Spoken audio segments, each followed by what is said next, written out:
किसान वाणी कार्यक्रम के प्रायोजक हैं कृषि एवं किसान कल्याण मंत्रालय, भारत सरकार। हर जोखिम से निकल कर फसल आए, सुरक्षित हो जाए। फसल बीमा से हर किसान अब आत्मनिर्भर हो जाए। संकट के समय प्रधानमंत्री फसल बीमा योजना किसानों के लिए वरदान है। अब सूखा पड़े या बाढ़ आ जाए कोई डर नहीं, अब ओले पड़े या कीट पतंगे फसल खा जाए कोई फिक्र नहीं, क्योंकि हमने लिया है प्रधानमंत्री फसल बीमा। बुआई से फसल कटाई तक हर जोखिम का दावा, न्यूनतम प्रीमियम पर अधिकतम भुगतान का वादा। योजना से हर साल जुड़ रहे हैं 5 करोड़ से ज्यादा किसान। अब आपकी है बारी। नजदीकी कृषि कार्यालय, सहकारी समिति, बैंक शाखा, अधिकृत बीमा कंपनी या जन सेवा केंद्र में स्वेच्छा से करा सकते हैं पंजीकरण। फसल बीमा पोर्टल या फसल बीमा ऐप द्वारा भी कराया जा सकता है पंजीकरण। प्रधानमंत्री फसल बीमा योजना, आपकी फसलों का संपूर्ण सुरक्षा कवच। कृषि एवं किसान कल्याण मंत्रालय, भारत सरकार। धर्मवीर भाई राम राम। राम राम विनोद भाई, आपने भी और कार्यक्रम सुन रहे सारे बाण भाइयों ने हमारी राम राम। भाई विनोद भाई जी धर्मवीर भाई, फसल बाड़ी की सुनाओ। फसल बाड़ी सब बढ़िया खड़ी है, डांगर ढोर भी बढ़िया है। वाह। और भाई मौसम भी थोड़ा थोड़ा पलटा खा रहा है। हाँ, मौसम भी बदलने लग रहा है। तो सबसे पहले आज का सवाल पूछा भाइयों से। हाँ, तो क्या सवाल है आज का? धर्मवीर भाई, आज का भाइयों तो सवाल है कि भारत में कौन सी फसल सबसे ज्यादा उगाई जावस है? भारत में कौन सी फसल सबसे ज्यादा उगाई जाती है? इसका सही जवाब देने के लिए भाई नोट करें, हमेशा की तरह हमारा मोबाइल नंबर 9466021336। दोबारा से मोबाइल नंबर एक बार फिर दोहरा दें, 94 660 21 336। तो इस मोबाइल नंबर पे SMS के जरिए अपना जवाब दें।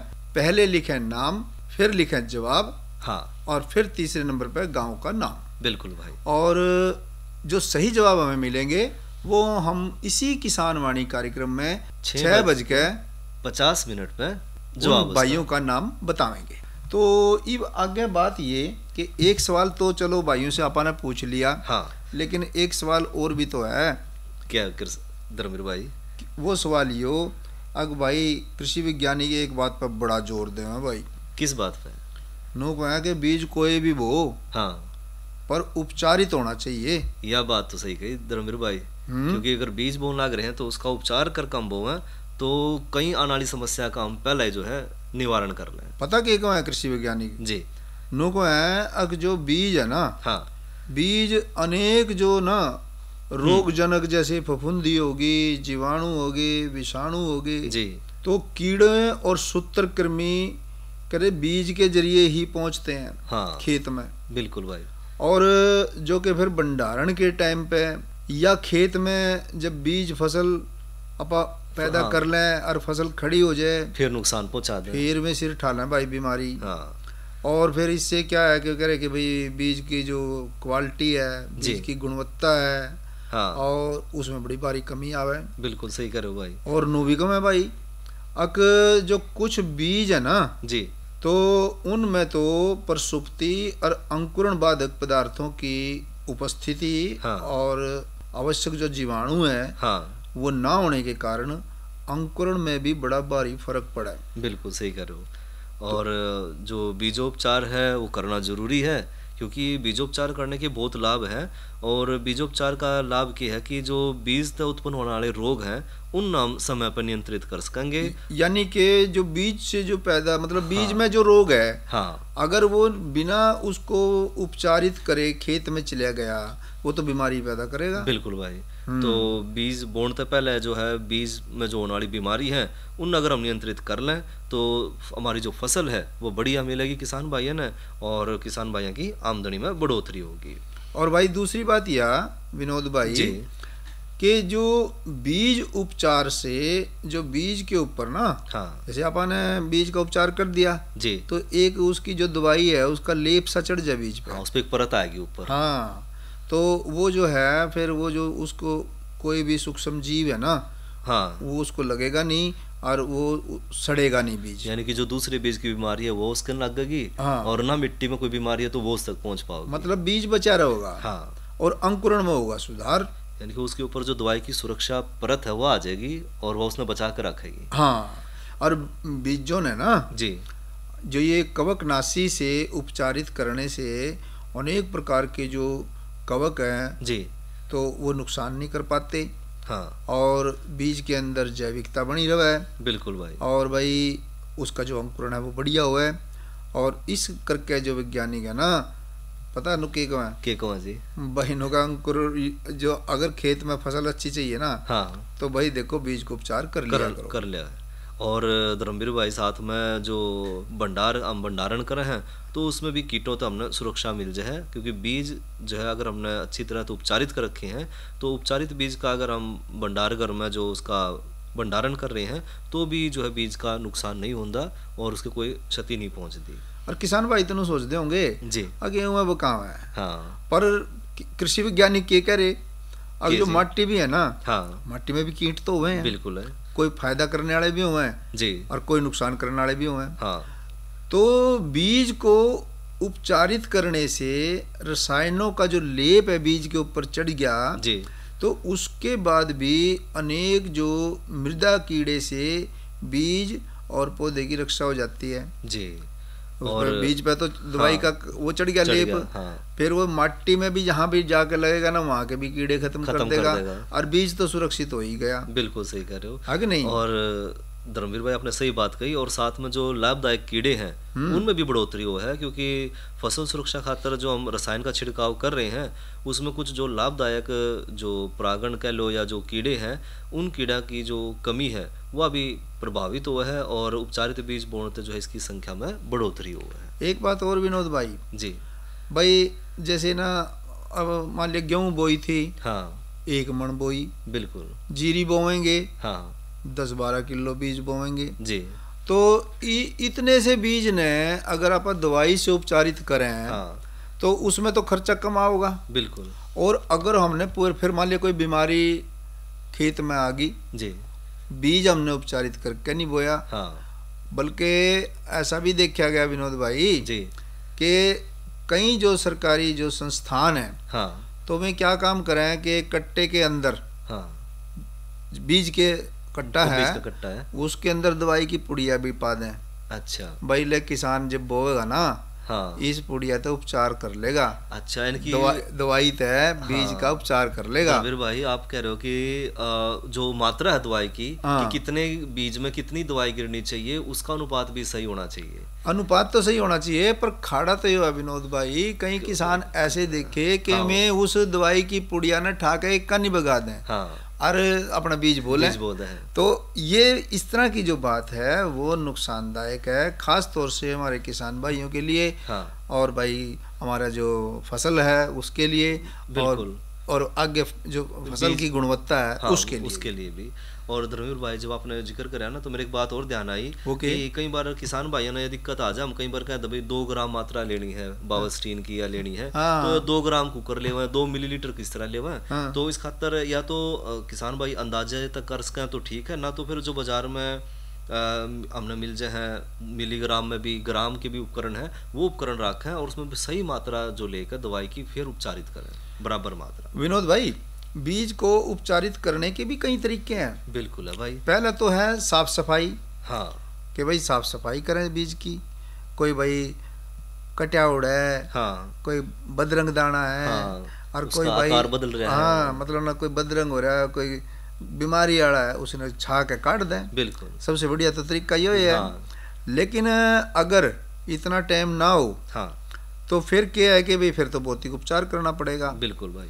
और भौतिक उपचार जब करना पड़ेगा तो एक तो है कि उसमें बीज में नमी का एक सुरक्षित स्तर होना चाहिए, हाँ, कि ताकि उसमें जो है नमी अगर कम होगी तो जो जीवाणु और विषाणु है वो उनकी बढ़ोतरी नहीं होगी। हाँ, तो बीज में संक्रमण को रोकने की सबसे प्रभावी विधि जो है वो बीजों को सुरक्षित नमी के स्तर तक सुखाना चाहिए। बिल्कुल भाई। जिस पर के विभिन्न जो रोग जीव जो है वो पनपते ही नहीं। अगर हाँ, जो उसके अंदर नमी सही है ना, ज्यादा नहीं है, अब जैसे मान लिया को अभी कम ज्यादा का किस तरह पता कर दें, तो जो ये धान्य फसलें हैं जी, जो धान वाली हैं वो 12% नमी से ज़्यादा उनमें नहीं होनी चाहिए। और जैसे कपास या सोयाबीन है जी, उन फसलों में के जो बीज हैं उनमें 10% से ज़्यादा नमी नहीं होनी चाहिए। और इसी तरह जो दलहन है जी, दलहनों में फसलें जो दाल वाली जी, तो उनमें 9% से ज़्यादा नमी नहीं होनी चाहिए। और अगर बात करें तिलहनी फसलों की यानी तेल वाली फसलों की, तो उनमें नमी 8 से 10% ही रहनी चाहिए, उससे ज़्यादा ना हो, उससे ज़्यादा नहीं होनी चाहिए।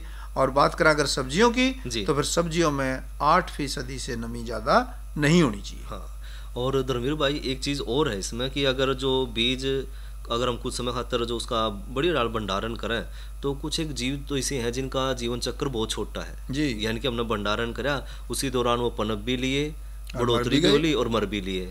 तो इस तरह की जो फसल हम ले रहे हैं तो उसमें भी जो है अगर भंडारण सही तरह से करा जाए तो उससे भी जो है कई तरह के रोग तो उसी में खत्म हो रहे हैं और किसान भाई जो है बढ़िया फसल ले पाओ। और भाई विनोद भाई बात जब आई उपचार की ही कि बीज का उपचार जो है देखो अपना धूप में भी सुखा सकें। हाँ बिल्कुल सही बीज ने अब जैसे ना गेहूं काटेंगे ना, हाँ, तो मई जून में कितनी गर्मी पड़ा है। बिल्कुल भाई उस टाइम अगर जोन सी बीज की राखनी है गेहूं, हाँ, उसने फरस पे फैला दे तड़की है और उन्हें भाई कई घंटे धूप लागण दे, खूब धूप लागण दे। तो इसमें क्या है कि उसके अंदर जोन से में होंगे ना जो भी सूक्ष्म जीव है, सूक्ष्म कीटाणु है, वो विषाणु है, सब गर्मी फूक कर देगी। हाँ, तो ये हो गया गर्म उपचार करके। तो इस तरीके से भी हम उपचार कर सकें, गर्म पानी से भी उपचार कर सकें। हाँ, बात यह है कि बीज को देखते हुए, हाँ, अब जैसे कुछ बीज हैं तो कुछ समय के लिए गर्म पानी में भिगो कर रखने से भी जो रोग पैदा करने वाली जो कीट है वो खत्म हो जाते हैं। खास तौर से जैसे फूल गोभी के बीज हो ना, हाँ, उनमें कृषि वैज्ञानिक बतावा है कि 50 डिग्री सेंटीग्रेड तापमान वाले पानी में ना 20 मिनट तक रखने से ना, अच्छा, उसमें जो बीमारी है, उसमें जो एक जीवाणु है वो जो कि बहुत खतरनाक हुआ है वो मर जाता है। धर्मवीर भाई इसके अलावा और कोई भी है? हाँ, ये विधि बंद गोभी, गाजर, खीरा, प्याज, पालक, मिर्च, मूली, सलगम, अच्छा, जो भी इनमें भी प्रयोग कर सकें, सब्जी वाले बीज है उनमें हम ज्यादातर इस्तेमाल कर सकें। हाँ, वैसे तो किसान भाई आमतौर पे ये जो बीज खरीद के ही लावे, हाँ, बीज तो कोई छड़ा सीधा ही बनाता होगा। हाँ, हाँ, आजकल बने बनाए बीज आवे तो, लेकिन ये एक बात इतनी सी हमने अपने जहन में बिठा लेनी चाहिए विनोद भाई कि उपचारित कि कोई भी बीज हो, हाँ, खेत में जब बोए हैं, हाँ, तो भाई उपचारित करके ही बोए, बस एक संकल्प ले लेना चाहिए। बिल्कुल सही, क्योंकि जो बीज का उपचार जब करेंगे तो हमें बहुत सारा फायदा है, बहुत फायदा है। और धर्मवीर भाई मौसम क्या कह रहा है आज? मौसम, हाँ, मौसम की आपने अच्छी कही, लो मौसम का हाल सुन लो। किसान भाइयों राम राम। मौसम पूर्वानुमान एवं कृषि सलाह के साथ मैं हूं डॉक्टर ममता, मौसम विशेषज्ञ, चौधरी चरण सिंह, हरियाणा कृषि विश्वविद्यालय कृषि विज्ञान केंद्र कुरुक्षेत्र। किसान भाइयों, जिले का आज का अधिकतम तापमान 28.1 डिग्री सेल्सियस रहा, न्यूनतम तापमान 12.8 डिग्री सेल्सियस रहा। नमी की बात करें तो सुबह और शाम की सापेक्ष आर्द्रता 86 और 26% रही। हवा की रफ्तार 8 किलोमीटर प्रति घंटा रही। अब हम बात करते हैं आने वाले मौसम के पूर्वानुमान की। किसान भाइयों, 25 फरवरी तक मौसम आमतौर पर परिवर्तनशील परंतु खुश्क रहने का पूर्वानुमान लगाया जा रहा है। इस दौरान जिले में बीच बीच में कहीं कहीं पर आंशिक बादलवाई रहने का पूर्वानुमान लगाया जा रहा है। साथ ही किसान भाइयों, इस दौरान रात्रि तापमान में कोई बदलाव न होने का पूर्वानुमान भी लगाया जा रहा है। अब हम बात करते हैं मौसम पूर्वानुमान आधारित कृषि सलाह के। किसान भाइयों, फसलों में तापमान के प्रभाव को कम करने के लिए आप हल्की सिंचाई कर सकते हैं। अब हम बात करते हैं मौसम पूर्वानुमान आधारित कृषि सलाह की। किसान भाइयों, आप तापमान के प्रभाव को कम करने के लिए फसलों में आवश्यकता अनुसार हल्की सिंचाई कर सकते हैं। साथ ही किसान भाइयों, यह समय गन्ने की फसल की बुआई के लिए उपयुक्त है। आप आवश्यकता अनुसार बुआई कर सकते हैं। धन्यवाद। और धर्मवीर भाई, ये तो मौसम की जानकारी ली, तो साथ में जिक्र करना कि कल के कृषि कार्यक्रम में हम कौन कौन से कार्यक्रम लेकर आएंगे। कल करेंगे चर्चा मृदा स्वास्थ्य कार्ड पे, और आज की नसीहत के तहत चर्चा करेंगे फसलों का कीटों से बचाव। और साथ में जानकारी लेंगे मोटे अनाज का नए स्टार्टअप किस तरह करें। अच्छा, और भाई नो बताओ जी, स्टार्टअप तो कल करोगे, हाँ आज की ईब के करोगे कुछ? ईब तो करवाऊं भैया का मनोरंजन। अच्छा, सुना लोकगीत एक, तो लोकगीत सुनेंगे किस्सा नल दमयंती से जी। ओ नल राजा मन छोड़ तेरा, मैं ऐसा सूती बिठा दूंगा, भीमसेन की दमयंती ते मैं तेरा ब्याह करवा दूंगा। नल राजा मने छोड़ तेरा, मैं ऐसा सूती बिठा दूंगा, भीमसेन की दमयंती ते मैं तेरा ब्याह करवा दूंगा।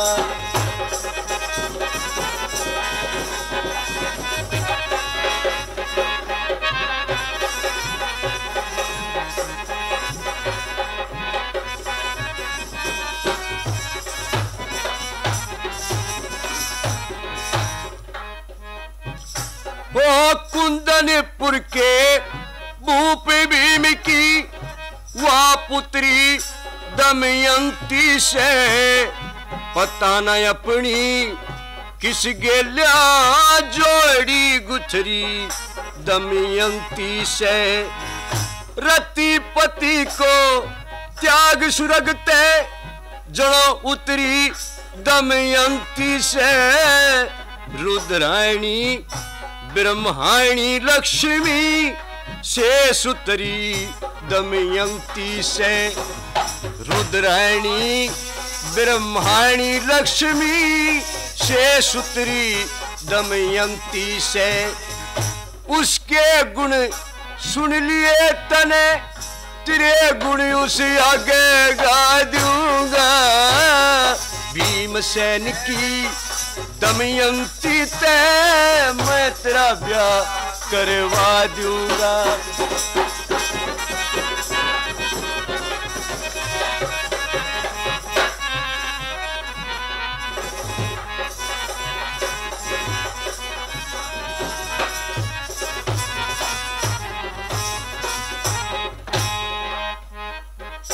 ओ दमयंती से कहूंगा नल कैसा सुंदर इंसान नहीं, बृहस्पति कैसा बुद्धिवान ईसा रूप चमकता बान नहीं। ऋषि देवता भूप बराबर कामदेव की शान नहीं। नल ने पति बना दमयंती और ते मिले मिजान नहीं। नल ने पति बना दमयंती और ते मिले मिजान नहीं।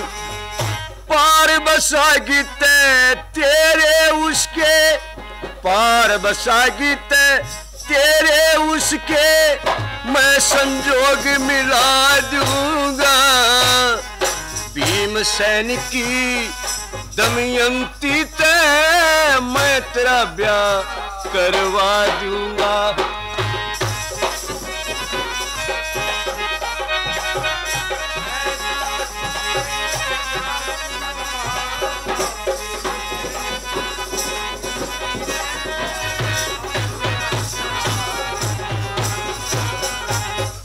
नल राजा मने छोड़ जान दे, करूं तेरे से दो कोन्या मने। कुंदनपुर में जाना से तेरे तय करूं लको कोन्या। तेरी बढ़ाई सुन के ने दमयंती माने छो कोन्या। मेरी समझ में दमयंती का विवाह औरतें हो कोन्या। मेरी समझ में दमयंती का विवाह औरतें हो कोन्या।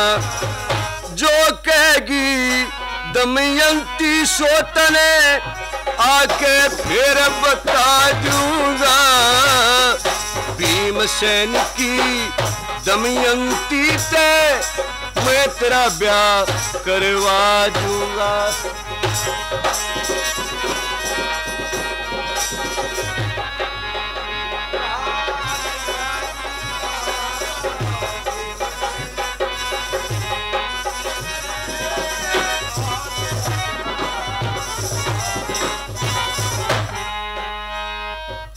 ओ दमयंती के पिता भीम ने फिक्र हुआ बड़ा भारी से, आन जोग बर नहीं मिला वा इब तक फिरे कवारी से, इसीलिए स्वयंवर रचने की करीबी मने त्यारी से, मन मर्जी का बरटोले या भूप के मन में आरी से, मन मर्जी का बरटोले या भूप के मन में आरी से, तेरे पास नरनुंदिये व्यास स्वयंवर की खबरें पहुंचा दूंगा, भीमसेन की दमयंती ते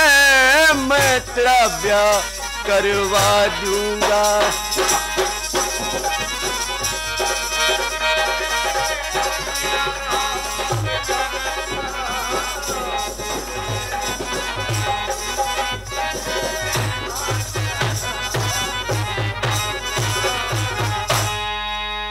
भीमसेन की दमयंती ते तेरा ब्याह करवा दूंगा। ये थे दधिबल राज व्यास। हंस पकड़ लिया था नल ने। अच्छा जी। और वो हंस कह रहा था ये नड़ते बात। अच्छा भाई राजा नड़ तू मन न मार। मन न मार। अच्छा विनोद भाई जी, देखो बहुत सारे जवाब आए भाइयों के। हाँ। उनमें से हम दो जो खुशकिस्मत किसान भाई हैं उनका नाम सबसे पहले जवाब दिया जी। हाँ, उनका नाम हम चुन लें और बता दें। सही उत्तर तो जो सवाल था हमारा वो ये था कि भाई भारत में कौन सी फसल सबसे ज्यादा उगाई जाए, और इसका सही उत्तर है धान। धान की फसल। तो सही उत्तर देने वाले जो दो खुशकिस्मत भाई हैं जिनका नाम निकला है लॉटरी में, हाँ। वो हैं राजपाल पंजेटा जी, गांव हिरण छप्पर, जिला यमुनानगर से। और दूसरे किसान हैं जी VL नागल जी, गांव से। हाँ, विलेज नागल लिख रखा है इन्होंने ये जी, गांव नागल गांव से इंद्राज। तो इन दोनों को बहुत बहुत मुबारक और बहुत बहुत खुशी की बात है कि इन्होंने कार्यक्रम में हिस्सा लिया और सही जवाब दिया। तो अब सही बात और सही जवाब और सही मौके की बात तो यह भी है विनोद भाई। क्या जी? अगर देखो अब जैसे थोड़ी थोड़ी सी गर्मी सी आ रही ना, हाँ, मौसम बदलावा लग रहा है, तो अब सही टाइम है कि जो भाई बसंतकालीन मूंग की बिजाई करना चाहते हैं ना जी, तो उनको देर नहीं करनी चाहिए। बिल्कुल भाई। और किस्मों के बारे में हम बता दें भाइयों ने। एक तो किस्म है मुस्कान। अच्छा जी। मुस्कान जो किस्म है ये बहुत अच्छी किस्म है। ये पीले पत्ते वाले मोज़ेक वायरस रोग के लिए विरोधी किस्म है। दूसरी किस्म है सत्या जी, ये भी बहुत अच्छी किस्म है और हरियाणा राज्य के सभी इलाकों में ये खरीफ के मौसम में उगाई जा सकती है। तीसरी किस्म है बसंती जी, ये किस्म को राज्य के सभी क्षेत्रों में खरीफ और बसंत यानी मार्च में बिजाई के लिए बड़ी सफलतापूर्वक इसको उगाया जा सकता है। एक और चौथी किस्म है, उसका नाम है MH421। MH421 तो इस किस्म को भी खरीफ के मौसम में भी, बसंत के मौसम में भी और ग्रीष्मकालीन में भी जी सफलतापूर्वक किसान भाई उगा सकें। केवल 60 दिन में पक के तैयार हो जाती है। खासियत इसकी कि इसका दाना नहीं जड़ता। अच्छा जी। 60 दिन में पके, दाना जड़ता नहीं। हाँ। और पीले पत्ते वाला मोज़ेक वायरस रोग है और पत्ते के धब्बों का रोग है और वेव ब्लाइट रोग है, वो इसमें नहीं लगता। यानी कि गेहूं और जो सरसों की फसल वगैरह ली है तो उसके बाद एक फसल और लेने का मौका ले जा सकती है। हाँ, कम समय में जिन किसान भाइयों के पास इस वक्त खाली खेत है वो ले मौका ना चुके। बिल्कुल, या तो गन्ना बोना हो तो फिर बात दूसरी है, नहीं तो मूंग बोस के 60 दिन में खेत खाली। बिल्कुल भाई। तो और ये तो आपने मूंग का जिक्र करा, साथ में एक छोटा सा और जानकारी किसान भाइयों के साथ जिक्र है, वो है कि प्राकृतिक खेती में क्या क्या जो है नए बदलाव आने लग रहे, प्राकृतिक खेती क्यों जरूरी है और धर्मवीर भाई जिस तरह सरकार भी बार बार कह रही कि जो किसान भाइयों की आमदनी है वो दुगनी करनी है और उनकी लागत कम करनी है और साथ में स्वास्थ्य का भी ध्यान रखना है और इस खातर जो रसायन मुक्त खेती है उसकी हमें जरूरत है, क्योंकि धर्मवीर भाई 90% जो देश का पानी है वो खेती में इस्तेमाल हुआ है और लगभग 70% जो जमीन का पानी है, जो भूमिगत जल है, वो भी जो है खेती के रूप में हम इस्तेमाल कर रहे हैं। और चौंकाने वाली बात तो धर्मवीर भाई यह है कि जो प्राकृतिक खेती है उससे वातावरण में कार्बन डाइऑक्साइड जो है वो ज़मीन में वापस आओगी, क्योंकि एक सर्वे हुआ है, उस सर्वे में पता लग गया कि ज़मीन के अंदर जो है लगभग 2.5% कार्बन की मात्रा थी जो घटकर 0.4% रहेगी बस। अच्छा। और अगर कृषि में हम अगर ये आधुनिक तकनीक इस्तेमाल करें, यानी कि जो हमारी प्राकृतिक खेती थी वो इस्तेमाल करें, तो लगभग कम से कम जो है हम 1.5% तक कार्बन की हम वापसी जो जमीन में कर सकेंगे। मोटी सी बात यह है विनोद भाई जी कि जो प्राकृतिक खेती जब करेंगे ना, हाँ, तो ऐसा तो कुछ है नहीं कि भाई आप भूखे मर जाएंगे। बिल्कुल। देखो पहले प्राकृतिक खेती करा कर दे, हाँ, कितने हट्टे कट्टे इंसान होया कर दे। सही बात है। पहली बात तो कुछ बुखार ताप चढ़े नहीं था, बीमारी होगा नहीं थी, और हो जाए थी ना तो पता क्या कर रहे थे, बोले इसने बुखार न तो मैं आज डड़ों में रगड़ूंगा। अच्छा। और भाई वो खेत में काम करते करते ठीक भी हो जाते थे।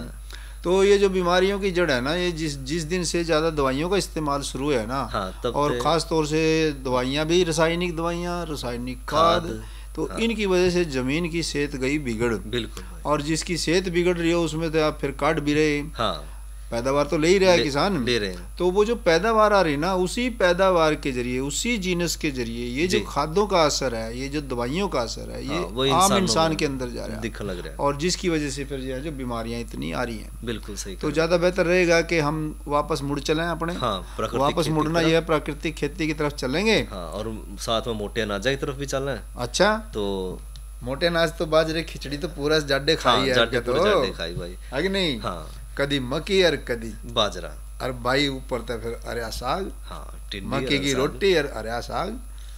तो इब्नू बताओ जी विनोद भाई, समय क्या कह रहा है? समय जो है वो तो आगे बढ़ने की इजाजत नहीं दे रहा, और किसान वाणी कार्यक्रम के प्रायोजक थे कृषि एवं किसान कल्याण मंत्रालय, भारत सरकार। अरे अरे अरे क्या कर रहा है? इधर इधर इधर हम बोल रहे हैं तेरे बीजू का। उतला बोल रहा है? पक्षियों से तो हम खेत को बचा लेते हैं, पर इन घातक रसायनों से कैसे बचाएं? मतलब? देख बेटा, तू जो ये अंधाधुंध रसायन मिलाता है ना, मिट्टी की सेहत बिगड़ने लगी है, और जब माटी ही कमजोर पड़ जाएगी तो उपज कैसे सेहतमंद होगी? अरे पहले ऐसा नहीं था, पूछना अपने बड़े बुजुर्गों से, कैसे फसल लहलहाती थी, शुद्धता झलकती थी। हाँ, माटी भी तंदुरुस्त और लोग भी।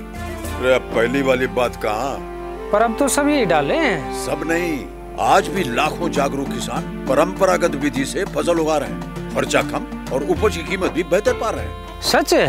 रे बेटे, एक्सपीरियंस से बता रहे हैं, धूप में बाल सफेद नहीं किए हैं। हाँ। ठीक है भाई, मैं भी आज से जैविक खेती शुरू करूंगा। माटी से प्रेम की परंपरा है परंपरागत खेती। तो ये था आज का किसान वाणी का अंक, और इसी भाइयों से इजाजत। अच्छा, रणबीर भाई और विनोद भाई की राम राम।